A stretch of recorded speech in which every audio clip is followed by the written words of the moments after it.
기도를 하게 되게 되면 이제 주님께서 우리를 도와주신다는 것을 믿어야 돼요. 이게 믿을 길입니다.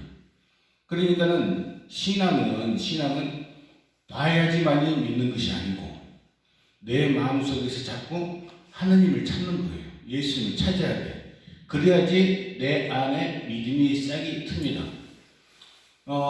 통상적으로 비유를 하다 보게 되게 되면은 이제 교리를 듣고 난 다음에 그 기운이 한 오후까지 가나? 좀 긴 사람은 뭐 이틀, 3일 가는데 일주일간 버티기가 힘들어요. 그리고 유혹이 많아. 유혹이. 얼마나 좋고 편해요.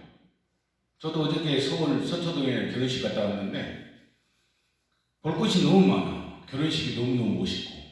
그런 유혹이 세상에 비일비재합니다. 교리를 듣고 그 힘으로, 그 은총으로 버티는 시간이 오래되지 않아요. 그래서 곰곰이 생각하다가 안 되겠다 생각해서 이제 동영상을 만들기 시작을 했습니다. 그래서 이것은 어서 오세요.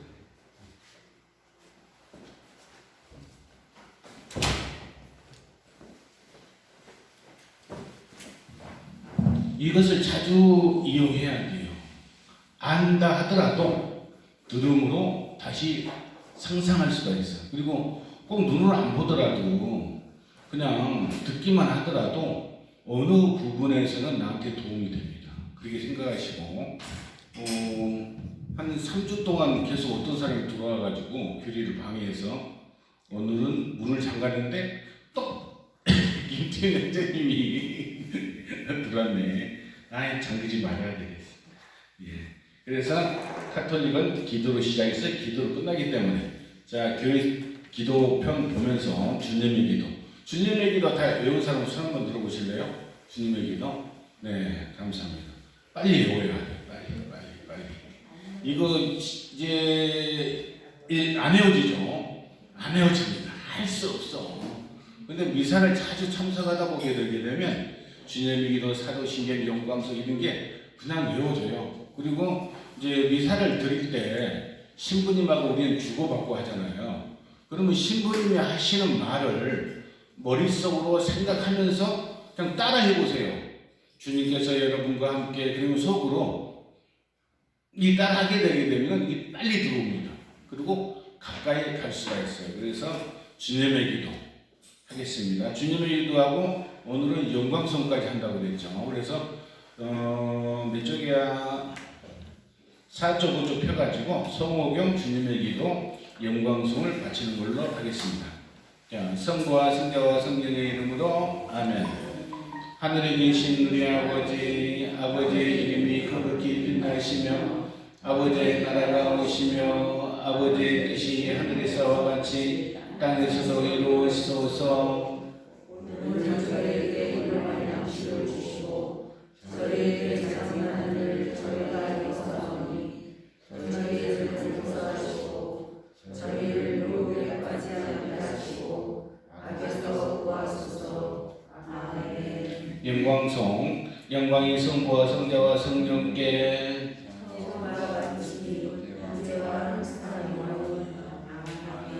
성부와 성자와 성령의 이름으로 아멘. 미사 드릴 때 이제 주님께서 여러분과 함께 주님의 영광 받아서 할 때 있어요.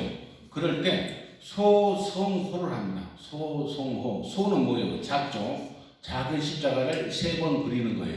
이마에다가 한 번, 입에다 한 번, 가슴에다 한 번, 이렇게 3번 합니다. 엄지손가락으로 해가지고 3번 긋습니다. 이건 뭐냐면 머리로 생각하고 입으로 하나님 말씀을 전하고 가슴으로 하나님 말씀을 느낀다는 그런 의미를 가지고 있어요.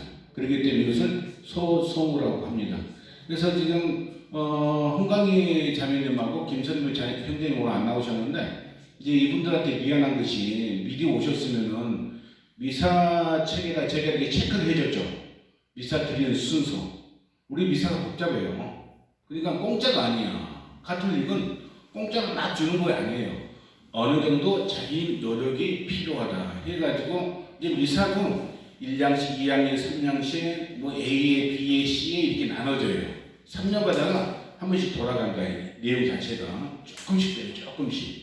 그래서 이제 홍강희 장애인님은 그걸 지금 체크를 못했는데 4월달 가져오신 분들, 이분들은 홍강희 장애인님한테 그걸 좀 줘가지고 체크할 수 있게끔 만들면 감사하겠습니다. 장일찬 형제님이 성당 나오는 걸 좋다고 그러니까 너무너무 감사하고 그 다음에 이제 제가 아시는 분이에요. 저희 친척이라고 이야기할 수 있는데 이분이 옛날 제 나이 또래 54년생이니까 제 나이 또래 저보다 선배들은 아마 좀 힘들었어요. 저도 이제 이불에서 피난 나고 내려왔는데 많이 힘들었어요. 근데 제 친척이 사촌인데 이분이 머리가 좋아가지고 이제 국가시험에 합격을 했습니다. 합격해가지고 공무원으로 생활하는데 공무원 생활하면서 잘 나갔어요. 아주 그냥 막 올라가 서기관까지인가 이렇게 올라가려면 그게 굉장히 높더라고. 뭐 3급인가 2급이라고 그러는데 엄청 높아요. 그러니까 어떻게 돼요? 힘이 있죠. 힘이 세. 자기 말로 해가지고 안 되는 게 별로 없으니까 힘이 세요. 집에서 이제 고모님은 카톨릭 신자예요. 뭐 그렇게 열심한 신자는 아닌 것 같아요. 제가 볼 때는 그냥 주임에서 나가고 전례 지키려고 노력하고 이런데 이제 그래도 자기 남편이 이제 초심을 자꾸 잃어버릴까 봐 초심 많이 잃어버립니다. 저도 하루에 두세 번씩 잃어버려요. 초심을. 그래서 항상 기도합니다. 초심을 찾게 해주라고. 초심을 찾게 되게 되면 겸손해질 수가 있어요. 근데 초심을 잃어버리게 되게 되면 나도 모르게 이게 교만함이 쌓이게 되는 것이죠. 근데 뭐 이렇게 공모로 주장창 올라가니까 먹히겠어요? 안 먹히겠어요? 안 먹히는데 수없이 기도하고 수없이 말씀드리고 하다가 지쳐서 포기한 거야. 천주교 천쩌답게 집에서. 그러면서 이제 얘들은 세례받고 수년을 살면서 이제 그렇게 막강한 권력을 가졌는데 건강한테는 못 당하죠. 암이 걸립니다. 암이 걸리니까 이제 막 걱정이 태산 같은 것이죠. 그리고 이게 너무나 자기가 힘이 셌기 때문에 건강에서 자신 있었어요. 건강 신경 안 썼어요. 그러다가 암에 딱 걸려가지고 보니까는 간암인데 말기가 돼버린 거야. 사형 선고를 받은 거나 마찬가지죠. 그러니까 어떻게 돼요? 공무원 생활도 다 치우고 이제 보통 어디에 들어가요? 산에 들어갑니다. 산에 들어가가지고 공기가 맑은데 마음의 평화를 느끼기 위해서 막 노력을 하는데 실질적으로 산에 들어가서 그렇게 그걸 찾는 사람들은 드물어요. 만할 사람이 너무 없기 때문에 자기 병에 대해서 너무 생각이 많아져. 공기는 좋아. 또 거기에 좋은 거 많이 먹어요. 좋은 거. 몸이 좋다는 건강식이 많이 먹는데 그냥 고민을 많이 하게 돼. 그래서 이제 나왔어요. 나와가지고 집에서 이제 이렇게 조리를 하고 있는데 며칠 안 남았어. 그러니까는 며칠 안 남았는데 고모님한테 이야기를 하는 거예요. 나 천주교 데려가면 안 돼? 이런 얘기 하는 거예요. 그러니까 이 고모님이 깜짝 놀란 거예요. 내가 너무 잘못했다. 그때 젊었을 때 성경 많이 날고 길 때 천주교를 가자기 해가지고 너무 구박을 받았어요. 보통 구박받는 거 아니야. 술 먹고 들어가가지고 무릎을 딱 그렇게 만들어가지고 나를 위해서 기도해. 그럼 내가 성당 나갈게. 그러면 여자는 이제 어떻게 해요? 성당 되고 나가고 싶으면 무릎 꿇고 막 기도를 하는 거야. 그럼 혼자서 막 웃어. 비꼬는 거죠. 그런 모욕을 많이 당하기 때문에 이 사람은 성당하고 거리가 먼 사람 성당 이야기하면은 오히려 병이 더 악화되지 않을까 그런 생각을 했는데 이 사람한테 딱 이야기를 당하는 거야. 그냥 깜짝 놀란 것이죠.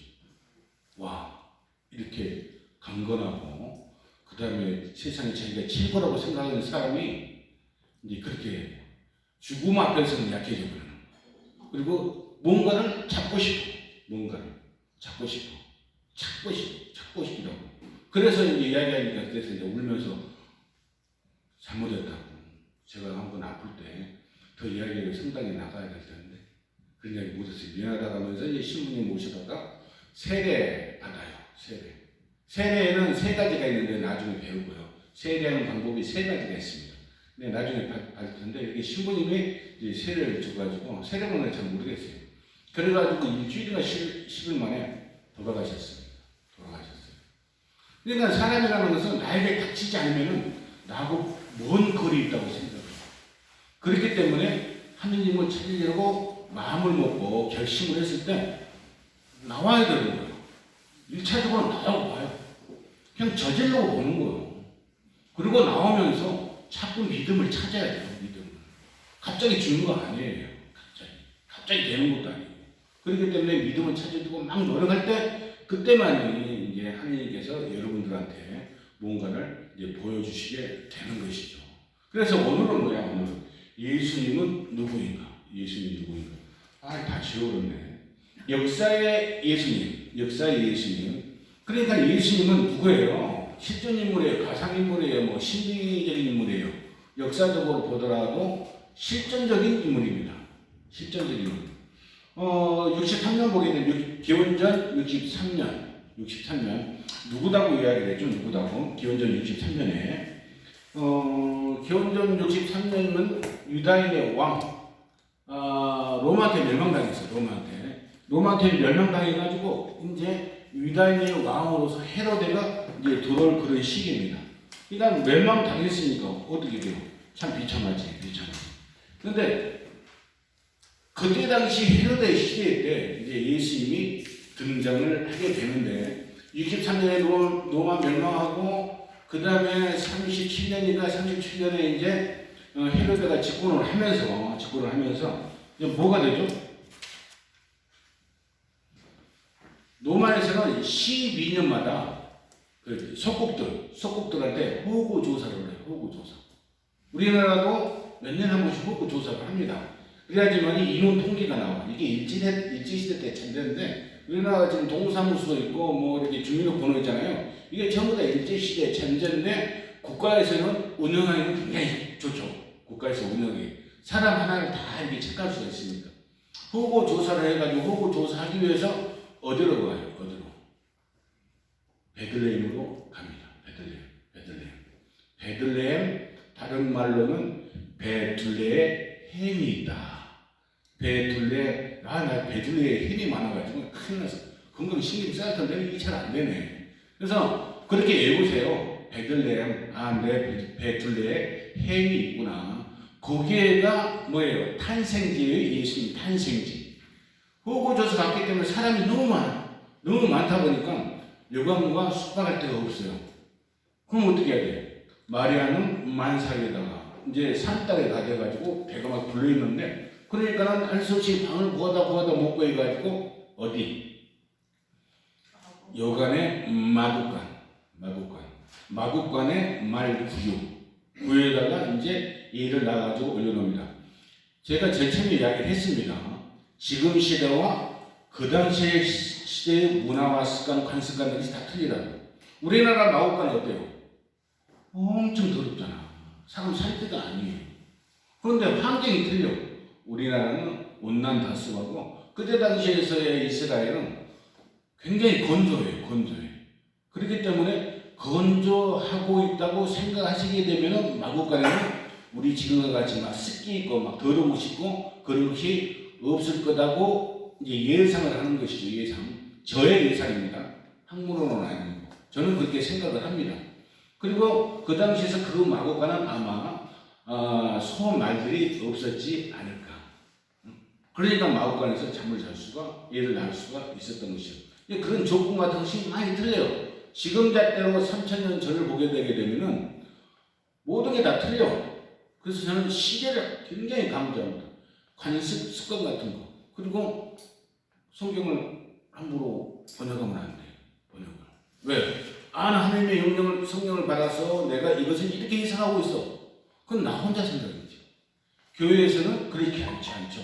전부 다 학자들이 모여가지고 분석을 하죠. 시대적인 분석, 관습 분석, 풍속 분석, 이게 분석을 다 한 다음에 이것은 이럴 것이다. 특히 분석 중에서 어려운 것이 언어 분석이에요. 히브리어, 히라보, 그리스어, 라틴어, 독일어, 영어. 성경 구절이 그렇게, 언어 구절이 그렇게 있어요. 그러면 히브리 때의 습관과 히라보 때, 그리스 때, 라틴어 때, 로마 시대, 그 다음에 독일어, 이때, 몇천 년의 역사를 가지고 있던 그 습관 같은 거, 내용 같은 것이 다 틀릴 거라는 얘기죠. 그래서 한 사람이 자구적으로 해석을 하면은 안 된다. 그것이 이제 교회에서 말하는 교도권입니다. 헤로데가 기원전 4년에 이제 예수님 그 3왕이 있어요. 3왕. 에집트의 3왕이 별을 따라가가지고 예수님의 태어난 곳을 알게 됩니다. 근데 이것은 또 자연과 천체 물리학자들이 하는 얘기가 뭐냐면 몇 년에 700 몇 년이라고 그러는데 700년 뭐라고 써져 있죠? 안 써놨나? 794년마다 한 번씩 목성과 토성의 근접해진대요. 그런데 헤로데 예수님 탄생 그 시점에 그 별이 근접한 그런 시기예요. 그렇기 때문에 별이 굉장히 밝아요. 그러니까 동방 박사들이 그 사람 그 별을 보고 따라갑니다. 따라가가지고 이제 예수님의 탄생한 곳을 알게 되죠. 탄생한 것을 알게 돼가지고 그 3왕 박사들이 예수님한테 황금, 모략, 유향을 선물로 드립니다. 황금 아시죠? 황금. 유향, 향이에요. 모략, 방부제 역할하는, 사람 몸에 돌아가시는 방부제 역할하는 그런 것이 있는데, 지금이야 뭐 아무것도 아닌 것 같이 느낀다고 그러지만, 그때 당시에서는 어마어마한 비용을 다 가지고 있죠. 황금하게 되게 되면은, 이제 왕의 권위를 뜻합니다. 왕의 권위. 모략하게 되게 되면 제사장을 뜻해요. 제사장. 유향하게 되게 되면 사제를 뜻합니다. 내가 기도를 받침으로 해가지고 연기와 같이 하늘로 내 기도가 올라간다. 우리 그 대추임교사 때 여러분들 보셨는가 모르겠지만 목사들이 한 7명이 들어가요. 7명이 들어가는데 뭘 가지고 들어가? 향로를 가지고 들어갑니다. 향로를 가지고 들어가지고 제도에다가 향을 쳐요. 성체에다도 향을 치고, 그 다음에 신자들도 향을 치고, 그렇게 칩니다. 향로에서 그 향은 기도도 올라가지만은 그걸로 해가지고 우리가 깨끗해진다. 그런 의미도 가지고 있습니다.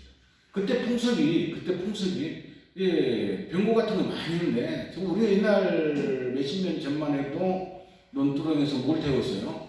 벼친단 같은 거 막 태웠잖아요. 그러기는 벌들도 다 도망가고, 저 어렸을 때 지붕 뜯어놓고 태우기는 모기 같은 거 다 도망가고 막 그렇게 했어요.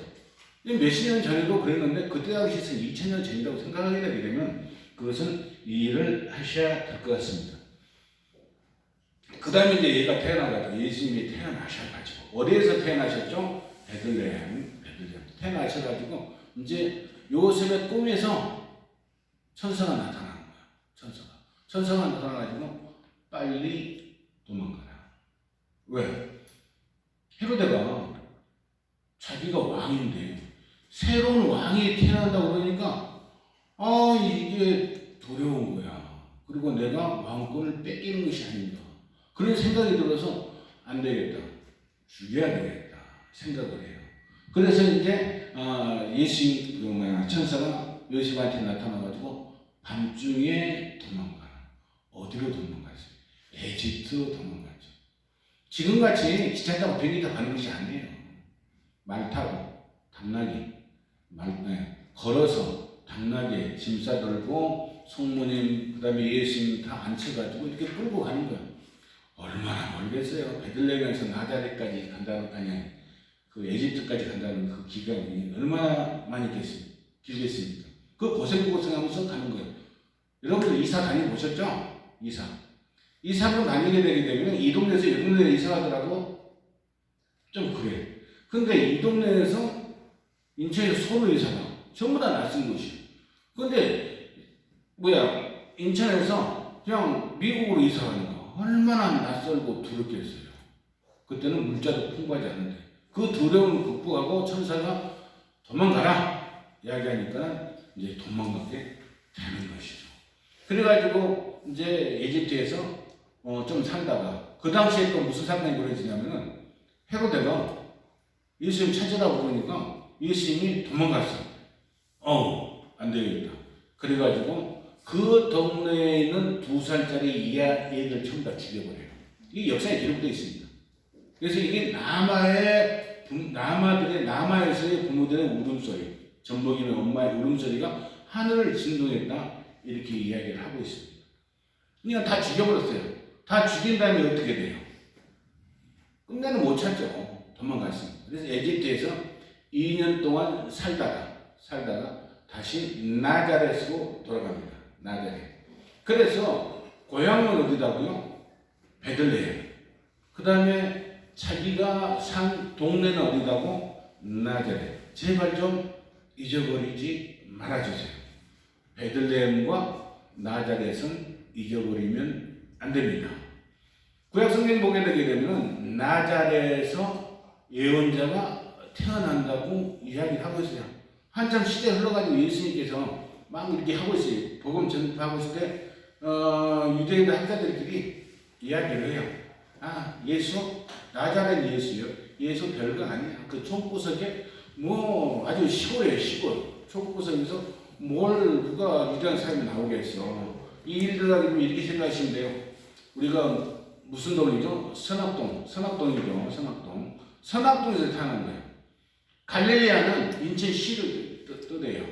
그러니까 큰 데에서 조그만 이제 선악동 이런 데서 작은 데에서 무슨 위대한 예언자가 탄생했어 가지고 무시하는 사람도 있고 어떤 학자들은 그렇지 않다. 구약 성경에 기록된 거 보게 되게 되면은 나자렛이라는 동네에서 메시아가 탄생될 거라고 기록되어 있다. 이게 상반이 되는 것이죠. 근데 누가 얘기해요? 별거 일 없어. 이런 사람들이 이기게 됩니다. 어쨌거나 나자렛에서 2살부터 12살까지 이제 살게 되는 것이죠. 입자 교육이기 때문에 뭐 더 이상 들어가기도 좀 안 되고 하여간에 여러 가지 사연이 또 있는데 12살이라는 의미는 뭐냐면은 12살은 이거 이야기를 할 테니까 잊어버리세요. 성인식이에요. 성인식. 그러니까 우리나라 나이 지금 나이하고 그때 당시 나이하고도 좀 틀립니다. 개념이. 12살까지 되면 결혼할 수 있어. 성인식.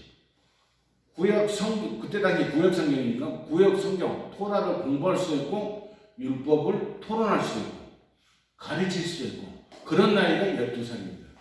신부님들은 가끔 이런 이야기해요. 12살 그 초등학교 5학년 6학년인데 뭘 어떻게 할까? 그것은 현대에 맞춰가지고 신자들을 이해시켜주기 위해서 신자들의 마음을 더 제발 끌기 위해서 그런 이야기 하는데 실질적으로는 성인식을 하는 그런 나이입니다. 성인식이 딱 끝나게 되게 되면은 이제 갑자기 중간에 확 비어버려요. 확 비어. 12살부터 30살까지 확 빕니다.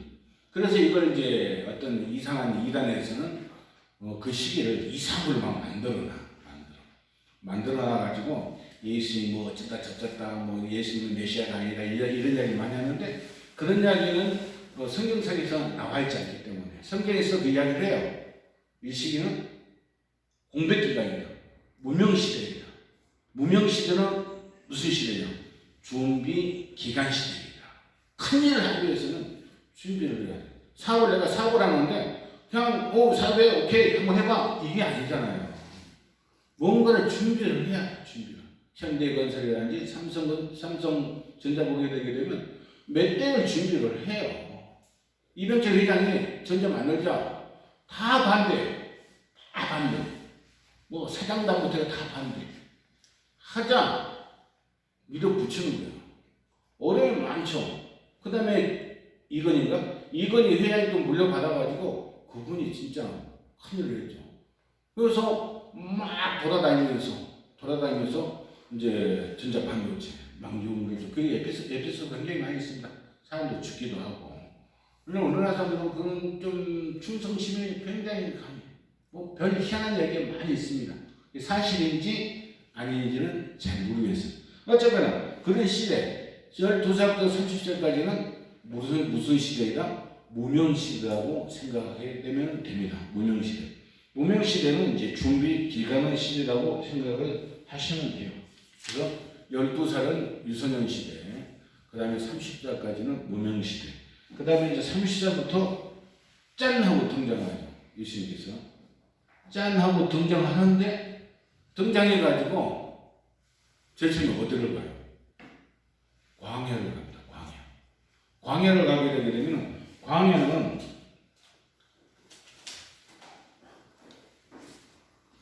기다림의 시기다고 장소다고 이야기를 하고 준비하는 기간의 그 길이라고 생각을 할 수가 있습니다. 그래서 광야에서 유혹을 받죠. 유혹을. 왜냐하면 40일 동안 그렇죠.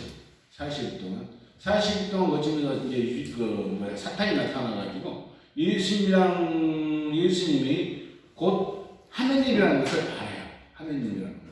하느님이라는 것을 알기 때문에 이제 예수님을 유혹하려고 그러죠. 그렇기 때문에 첫 번째 유혹이 뭐예요?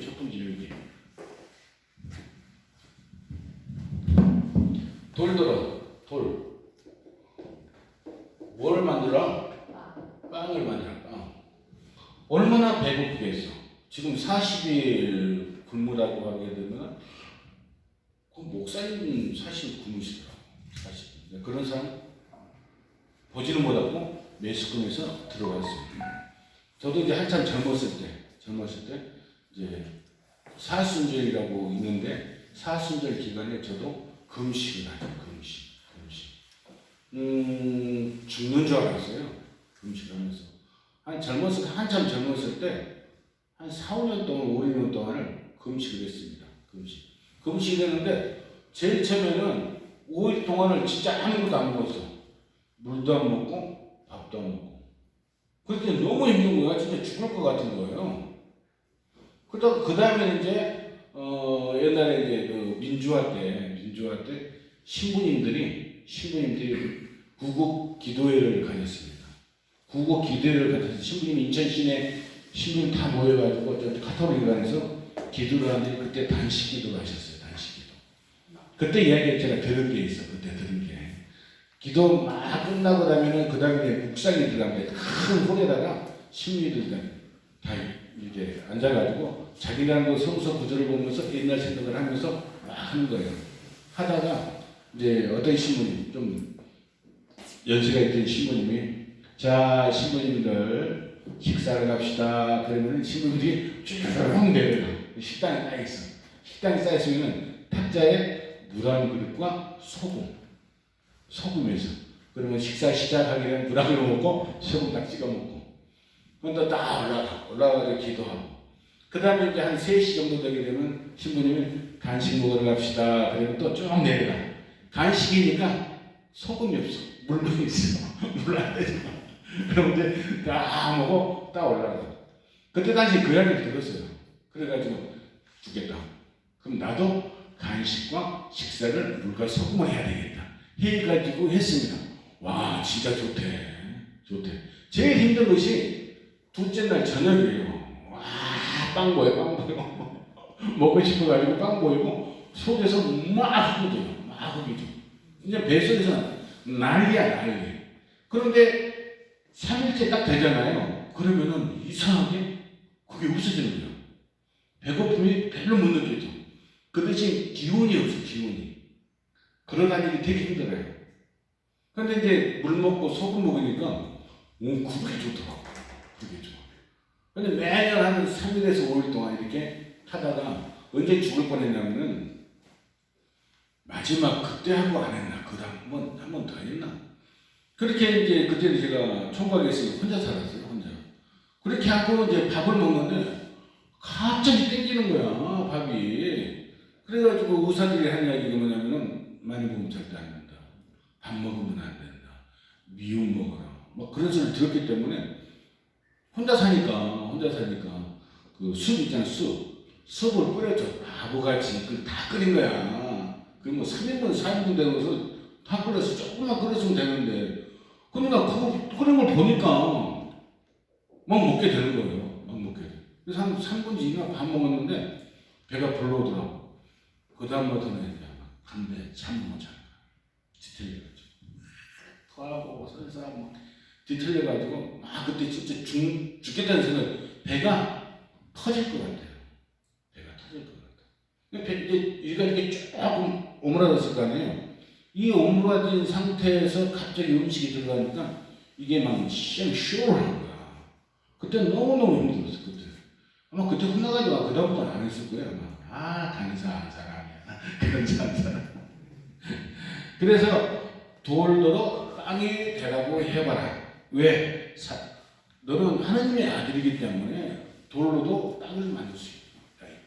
그러니까 예수님께서 하신 말씀이 사람은 빵만으로 사는 것이 아니라 하나님 말씀으로 살아. 먹는 걸로만 모든 것을 생각하게 되게 되면 하나님은 나하고 멀어진다는 거예요. 없어진다는 거예요. 그래서 사람은 빵만으로 사는 것이 아니고 하나님 말씀으로 살아야 된다. 그러니까 이제 사탄이 여기 한번 얘기했죠. 그 다음에 이제 예수님 딱 끌고 성전 가장 끝은 높은 데서 올라가. 높은 곳으로 올라가가지고 한 번 너가 하나님의 아들이라면은 뛰어내려가라. 뛰어내리게 되면은 하나님의 천사들이 너를 도와줄 것이다. 그것도 유혹이죠. 유혹. 네가 그렇게 권위가 있는 사람이라고 하게 되면은 천사들이 너를 보호해주지 않겠느냐. 그렇게 해가지고 이제 막 예수님한테 유혹을 시키면서 닥달하는 거야.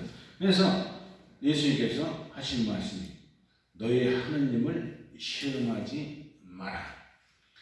예수님은 마술사가 아니에요. 마술사. 보통 마술사는 뭔가를 이렇게 행을 하잖아요. 행을 하는데 마술사가 아니기 때문에 그런 걸 하는 것이 아니야. 그런 것은. 예수님이 기적을 행할 때에도 뭔가를 행동으로 막 하고 이상을 만들고 이런 게 아니에요. 하느님 말씀으로 기적을 행하는 겁니다. 그 다음에 이제 세 번째, 이제 도시를 주겠다. 도시는 뭐예요? 권력을 상징합니다. 권력. 네한테 무한한 권력을 줄 테니까 이 권력을 가지고 네가 하고 싶은 대로 한번 다 해봐라. 권력을 막 가지게 되게 되면 지금 이 세상의 왕도 그때 따라 다 무너뜨릴 수가 있어요. 그렇기 때문에 그렇게 막강한 힘을 준다는 이야기죠. 평범한 사람 같으면 아마 혹하기 쉽죠. 혹하기 쉬워요. 지금 뭐 정치 상황을 보게 되게 되면 우리나라 사람들이 참 대단하다. 그 높이 있는 사람들이 그냥 엉망인데 밑에 사람이 너무너무 백성들이 잘하고 있어. 난 그 생각을 하면서 너무 가슴이 많이 아파요. 임진왜란, 병자호란. 일본이 쳐들어오고 중국이 쳐들어오는데 왕도 도망갔어. 자기 살겠다고. 왕도. 귀족들 전부 다 도망갔어. 누가 싸웠어요? 백성들이 싸웠어요. 그러면 이 왕하고 귀족들이 백성들한테 뭐 해주고 있어요? 없어요. 해준 거 없어요. 그냥 조선이라는 나라를 지키기 위해서, 이 나라가 나한테 해준 게 하나도 없는데 그래도 지키기 위해서 내 형제들, 내 가족들을 지키기 위해서 그냥 목숨 걸고 싸운 거예요. 굉장히 우리나라 민족성 백성들 보게 되면 대단하다고 생각해요. 제가 이제 한번 중국의 유명한 교수가 있는데, 여자 교수인데 한 20년 전인가 강의를 들은 적이 있어요. 한국말 잘해. 한국에서 넘어왔기 한국으로 와가지고 귀환은 안 했는데 대학교 이렇게 강의를 하기 때문에 한국말 잘하는데 또 한국 사람 같지는 안 하겠죠. 거기다가 딱 한마디가 대한민국은 이상한 나라다. 이해할 수가 없대. 우리나라가 솔직히 말하면 작은 나라가 아니거든요. 우리나라 땅도 세계에서 한 3, 40이 돼요. 인구도 세계로 보게 되게 되면 2, 30이 돼요. 경제력은 우리나라가 10이에요. 옛날에 9위에다가 자꾸 떨어지고 있는데 10이에요. 군사력은 6이에요. 작은 나라는 아닙니다. 근데 옆에 너무 큰 나라가 있어.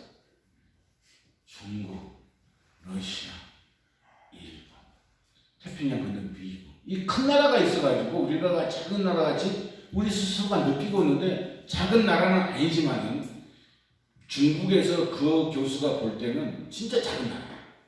작은 나라. 우리나라가 옛날 그때 당시에서 1억 원인가 10억 원인가 가진 사람들이 별로 없었어요. 근데 중국 그 교수가 한 얘기가 중국은 10억을 가진 사람들이 5천만이래. 5천만. 우리나라 인구야. 우리나라 인구. 그리고 뭐 무슨 성이라고 했습니다. 성. 동북성 하게 되면은 이 성이라는 것은 우리나라 인천 뭐 광역시 이런 거예요. 성이라는 것은 우리나라보다 더 커. 성이. 그 사람을 볼 때는 우리나라는 아주 작은 나라죠. 작은 나라야. 자기 나라하고 비교해 보게 돼요. 그때 당시 우리나라 한 4천만, 3천 몇백만 됐는데 거기에서 막 14억, 12억 되니까. 제가 어렸을 때는 중국 사람들이 한꺼번에 콩 뛰잖아요. 여기 땅에 콩 뛰게 되게 되면 지구가 흔들린다는 이야기를 했댔어요. 그만큼 인구가 많았어요. 그런 나라에서 살다가 한국에 와가지고 교수하면서 한국은 이상한 나라다. 중국은 옛날에 10년, 50년 이 사이에 막 왕조가 바뀌어요. 왕조가. 이 나라 사람이 해봤다가 저 나라 사람이 왕조가 막 바뀌는데 우리나라에서는 조선만 해서 600년의 역사를 가지고 있습니다. 중국은 상상을 못해. 600년의 역사를 가진 나라가 있다. 이 상상을 못해요. 상상을 못해. 그만큼 우리나라는 대단한 민족성과 대단한 자부심을 가지도 될 나라인데 지금은 이제 점점 자존감들이 막 떨어지고 있죠. 막 떨어지고 있어. 이제 밀정만 생각해도 막 가슴이 저려. 나 그 사람 언제 봤냐면은 그 빌라왕이라는 사람 언제 봤냐면은 한 10년인가 15년 전에 TV에 나왔어요. TV. 그때가 그 사람 이야기가 자기가 집을 200채만 몇 채 가지고 있대. 그러면서 사람들한테 막 현혹을 시키는 거야. 아니 왜 바보같이 그렇게 사냐고. 방송에 나왔어요. 방송에 패널로 초대를 받았어.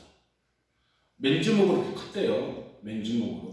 그래가지고 그 사람이 하는 얘기 뭐냐면은 집 한 채 사고 그다음 대출 받아가지고 또 사고 대출 받아서 또 사고 이렇게 해가지고 집을 계속 늘려나가는 거야. 그것을 방송에서 했어요. 그러니까 그 방송 듣는 사람들은 우와 했겠죠. 그럼 지금은 어디지? 그 사람 그 빌려가기가 그 사람 살았나 죽었나 잘 모르겠는데 하여간에 지금 네 분인가는 돌아가셨잖아요. 너무 가슴이 아파. 그 한 분은 부모 없이 혼자 이렇게 해가지고 7천만 원인가 몇천만 원 해가지고 샀는데 그게 싹 없어져 버린 거야. 싹 없어져. 그래가지고 이제 암담한 것이죠. 그냥 죽었다. 또 한 분은 자기 어머님한테 2만 원만 빌려주라고. 가슴이 2만 원만 빌려주라고 했어요.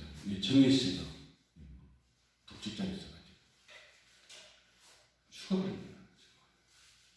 그러니까는 이렇게 나쁜 사람 때문에 백성들이 이렇게 큰 힘의 고통을 받는데 좀 잘해줘야 돼. 높은 사람들이. 이 새끼로 가버렸네. 도시를 주겠다. 이렇게 이야기 되면 권력을 주겠다. 이런 이야기인데 실질적으로는 이야기가 뭐냐면 돈과 권력과 모든 것을 너한테 줄 테니까 네가 하느님을 경배하지 말고 사탄, 마귀를 경배하라. 이런 뜻이에요.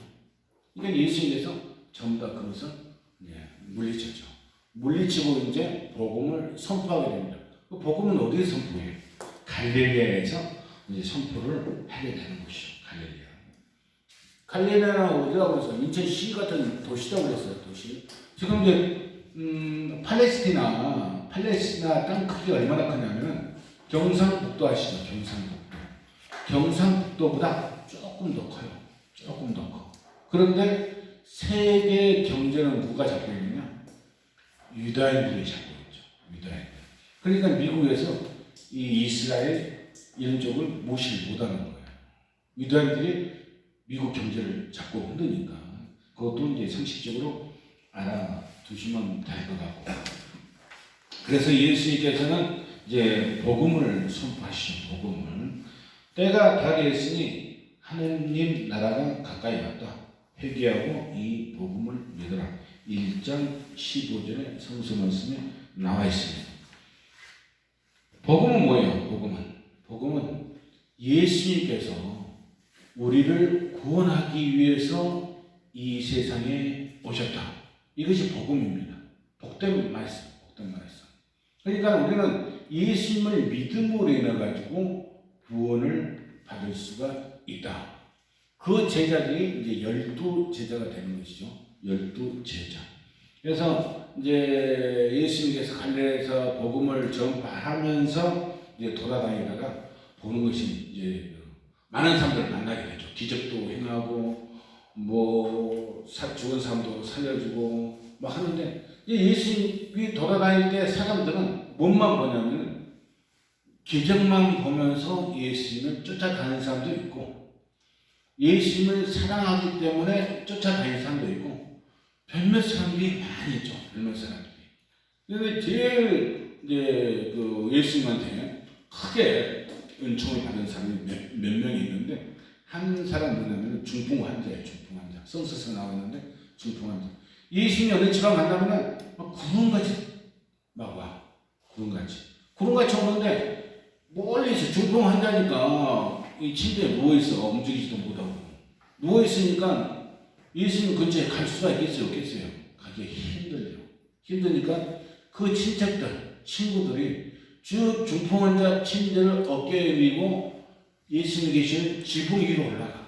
지붕 위로 올라가서 지붕을 뜯고 사다리인가 줄론가 하여간 뭔가 모르겠지만 지붕을 뜯고 내렸다는 것이 성서 9절에 나와 있습니다.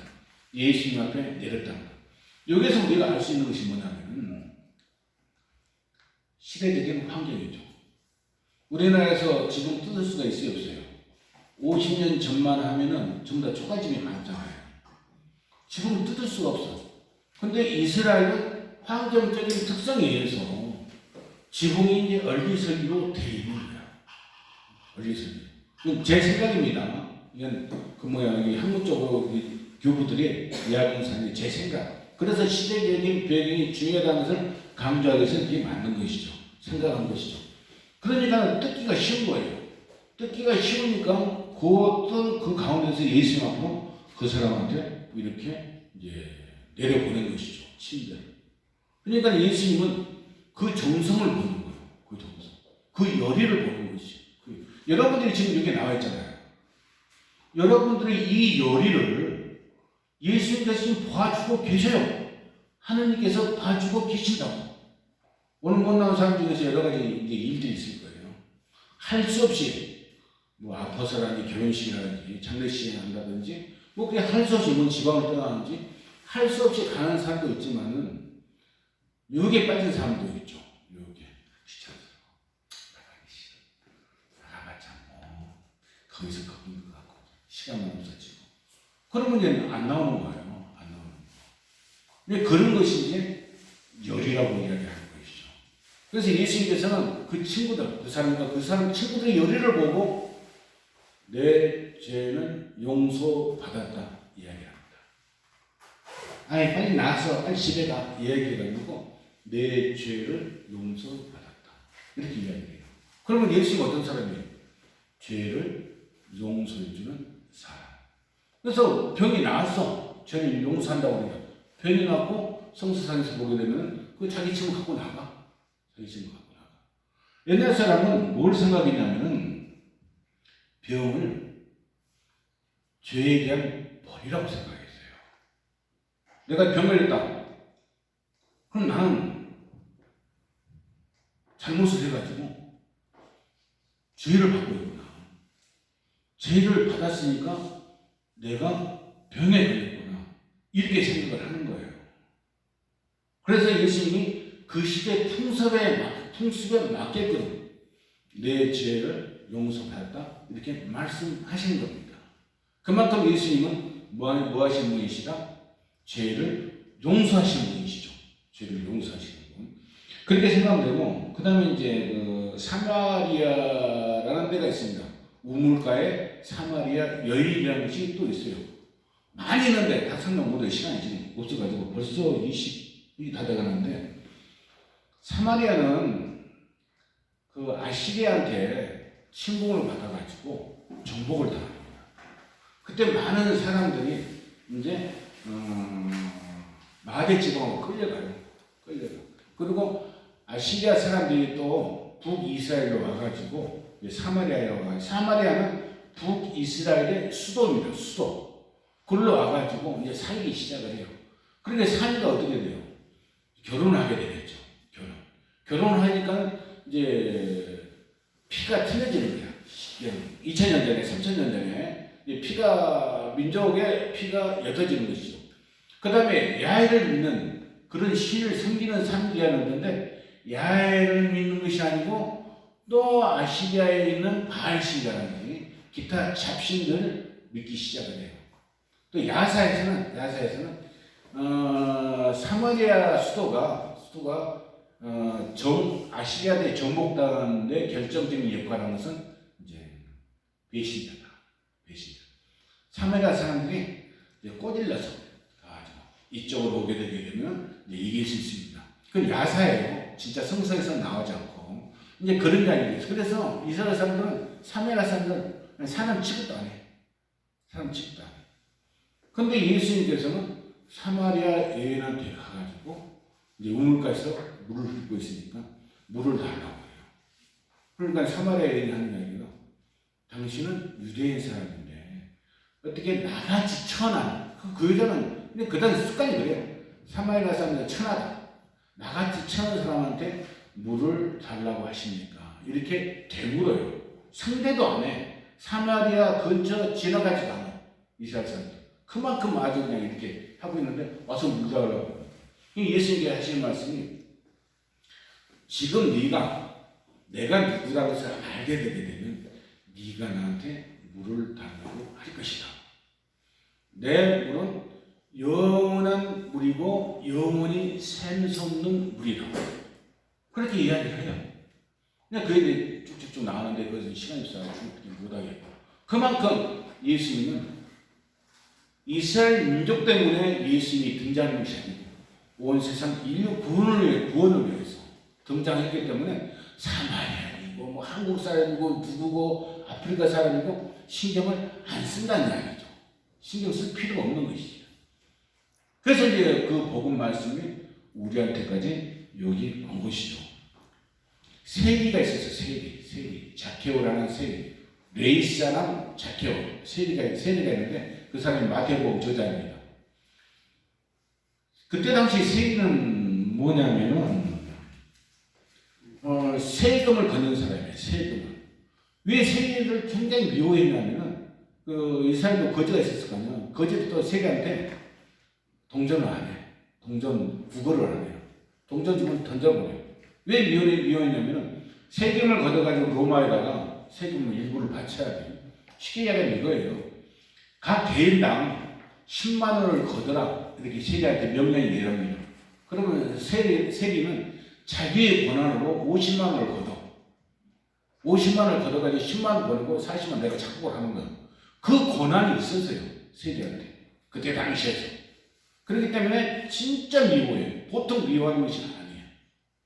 그런데 자케오가 예수님을 만나고 싶어가지고, 나 같은 죄인이 어떻게 예수님 만날 수 있을까 해가지고 나무에 올라가가지고, 예수님 내 얼굴 한 번 쳐다봐 주세요. 나하고 눈동자 한 번을 맞춰주세요. 간절하게 기도를 하니까 예수님께서 자케오를 탁 보고, 자케오야 나무에서 내려와 나한테 와라. 이렇게 말씀하시는 거예요. 그때 당시 이스라엘 사람들은 깜짝 놀라는 것이지. 세리 하게 되면 이를 빡빡 깔고 저 나쁜 놈 죽이를 막 했는데 예수님께서 부르는 거예요. 그러니까 거기서 이제 막 유대 지도자들은 성질이 난 거야. 성질이. 아이 세리를 다 불러가지고 밥을 같이 먹다니. 그러니까 자케오가 이제 마테오가 이름이 바뀝니다. 왜 바뀌는 건 나중에 또 설명할 텐데, 자케오가 내가 가지고 있는 전 재산의 반을 어려운 사람들한테 나눠주겠습니다. 내가 잘못한 것이 누구한테 사기를 쳤다는지 하게 되면 내가 이 사람한테 몇 배까지 기억이 안 나는데 5배, 10배 갚아주겠습니다. 그렇게 하면서 이제 예수님이 따라다니게 되는 것이죠. 그러니까 이제 유대인들은 예수님을 더욱더 미워할 수밖에 없고, 여기에서 우리가 좀 전에 이야기했지만은 여기에서 우리가 알아야 될 것이, 예수님은 죄를 구하러 왔지 의를 구하러 온 것이 아니다. 병자를 구하러 왔지 병자가 아닌, 환자가 아닌 사람을 구하러 온 것이 아니다.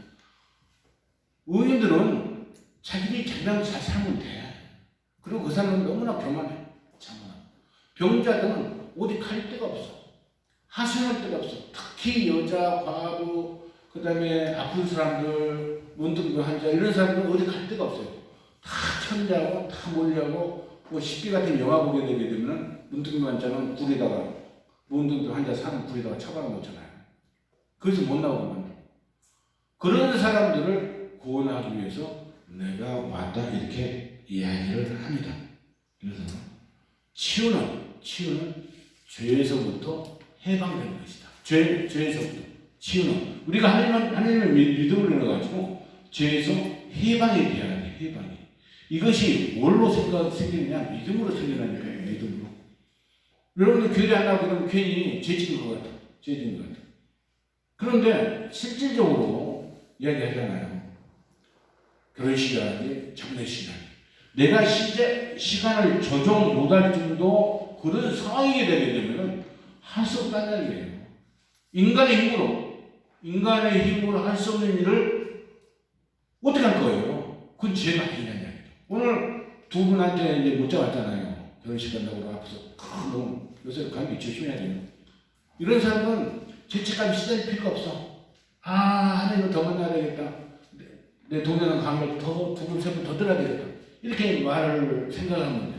그런데 그런 것이 아니고 빠지게 되면은 이제 죄책감이 시달리라 그런 뜻이 아니고 본인 스스로가 죄책감에 조금 시달리게 돼요.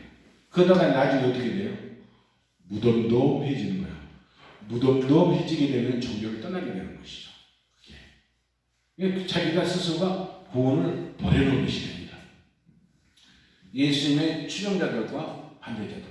추종자들은 간단해요. 간단해. 12사도 있죠? 예수님이 직접 제자를 드린 것이 12명밖에 없어요. 12명. 12사도. 그 다음에는 이제 12사도들이 똑같이 예수님과 같이 기적을 하고 죽은 사람 살리고 병자를 치유하다 보니까 그게 혹 빠져가지고 이제 추종자가 된 것이죠. 반대자들은 누구예요? 막말로 해가지고 배알 꼴리는 사람, 잘 되는 걸 막 시비 질투하는 사람, 이런 사람들이 이제 반대자라고 이야기를 할 수가 있겠죠. 다 끝나가면 큰일 나네. 반대자라고 하게 되면 사두가이파, 바리사이파, 열강원, 에세네파가 있습니다. 사두가이파, 이건 굉장히 옛날부터 지금도 굉장히 높은 사람들이에요. 사두가이파. 이 사람들은 이제 우리식으로 이야기하면 주교급, 굉장히 높은 사람들. 이 사람들은 뭐가 없어? 부활도 없고 천사도 없다고 생각하는 이런 사람들이에요. 사도가이파들은 예수를 질투할 수밖에 없습니다. 그 다음에 바리사이파, 이 사람들은 율법학자예요. 뭔가 많이 알고 있어요. 뭔가 많이 알고 있는데 자기들은 그걸 실천하려고 노력을 많이 해. 나는 조금은 그렇지만 난 그 사람들을 어느 정도 인정해주고서 인정해줘야 된다고 저는 그렇게 생각을 해요. 너무 많이 노력을 해요. 금식도 하죠. 뭐 기도도 열심히 하죠. 기도도 뭐 6번인가 이렇게 아침부터 이거 밤까지 하고 뭐 수시로 금식기도 하고. 그런데 이 사람들은 뭐냐면은 잘난 척. 앞에 나서길 좋아하고. 그 다음에 이 사람들은 백성들한테 너 율법 요거 안 지켰지? 요거 안 지키면 너는 죄인이야. 죄인이기 때문에 벌금을 내야 돼. 막 이런 식으로 하는 거예요. 그러니까 백성들은 너무나 힘들어, 이 바리사 사람들 때문에. 이 사람들을 요새로 이야기하면 이제 유림이라고 이야기하셨죠. 옛날 조선시대 유림들 엄청 피해가 컸습니다. 백성들한테. 그 다음에 이제 열혈당원을 열성당원이라고 하는데, 이 사람들은 좋게 이야기하게 되면 독립군. 이스라엘을 로마에서 해방시키기 위해서 막 한 사람이고, 이게 원래 좋은 마음으로 했다가 또 시간이 지나면 변질이 되는 거야. 변질. 나쁘게 이야기하면 산적이에요. 산적. 그냥 사람들 지키고 돈 뺏어가고, 절체는 독립공소 역할을 많이 하다가 막 이렇게 되는 것이죠. 그래서 그렇게 생각하시면 됩니다. 깡패, 산적이라는 것이 좀 더 맞을 수가 있겠네요. 그 다음에 이제 에세네 학파. 이것은 이 사람들은 신비주의, 금욕주의예요. 금욕주의. 지금 이제 우리로 말하면 수도자들, 수녀님들, 수사님들 이런데 이 사람들은 그냥 그 산속에 들어가가지고 이제 명상하면서 하나님을 만나기 위해서 막 노력하는 사람들이에요. 이 사람들의 또 큰 실수가 뭐냐면은 교만해. 세상에 나와가지고 세상 사람들을 구원해 줘야 할 텐데 그것이 아니야. 나만 구원받겠다. 나만 참고 잘 살겠다. 이런 식이에요. 이 사람들도 큰 업적을 한 것이죠. 사해 가게 되면 꿈난이라는 동네가 있습니다. 그 꿈난 동네 산 동굴에 이제 수사 그분들이 이렇게 지내는데 거기에서 이제 글을 쓰는 게 있어요. 히브리어로 글을 쓰는 게 있어요. 이것이 이제 성경의 아주 옛날 사본이에요. 이 사본들을 이제 목동들이 발견을 해가지고 지금 영국 박물관에 있지. 그런데 저쯤 이야기했죠. 수고 가지고 불쏘시고 썼는데 이제 그 이렇게 글도 모르니까 해가지고 그래 있었다는 거. 그래서 이렇게 네 가지 학파고 그 다음에 이제 예수님이죠. 예수님 따라내는 사람들.